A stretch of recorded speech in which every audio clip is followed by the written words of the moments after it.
Sa unang pagkakataon, nagpadala ng fighter jets ng Pilipinas sa Pitch Black 2024 multilateral exercises sa Australia. At live mula sa Darwin, Australia, nakatutok si Chino Gaston. Chino? Pia, nagsisidatingan na ang mga aircraft at mga fighter jets mula sa 21 mga bansang magiging kalahok sa Pitch Black 2024 exercises dito sa Darwin, Australia. Kabilang na yung mga FA-50 fighter jets ng ating bansa. Ito'y para pagpapaigting ng kakayahang idepensa ang ating territorial airspace at hindi raw bilang paghahanda laban sa anumang bansa. Mga pinakabagong fighter jets mula UK, Italy, Germany, South Korea, US, at marami pang ibang bansa masabak sa Pitch Black 2024 multilateral exercises sa Darwin, Australia.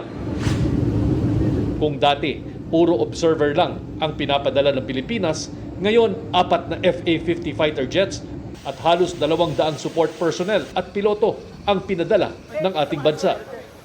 Isa sa pangunahing training na gagawin ang interdiction flights o pagsalubong sa mga unidentified aircraft na papasok sa airspace ng bansa.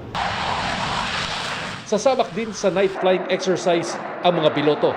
These are more of like yung counter-air at saka yung air interdiction na type of exercise. So lahat dito ay has something to do sa pagpaprotekta. Ayon sa Royal Australian Air Force, 21 bansa ang nagpadala ng mga aircraft ngayong taon. Marami sa mga kalahok sumusuporta sa Pilipinas sa pag-iit nito ng karapatan sa West Philippine Sea laban sa China, gaya ng US, Japan, UK, Australia, France at Canada.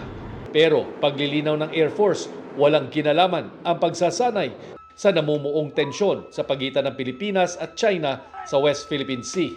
Sa mga nangyayari ngayong issue o concern, lalo na sa ating rehiyon, ito ay hindi directly involved doon sa issue na ito. Dahil wala pa man iyon, matagal na tayong lumalahok sa mga ganitong exercise. Nagkataon lamang na ngayong taon na ito o iterasyon ng Pitch Black 2024, naglayo na tayo na sumali, nakasama ang ating mga eroplano.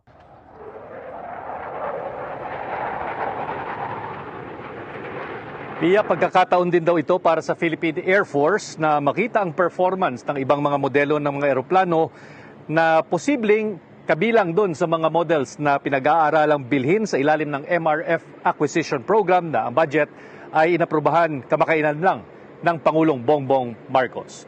Mula rito sa Darwin, Australia, para sa GMA Integrated News, Chino Gaston, nakatutok, 24 oras.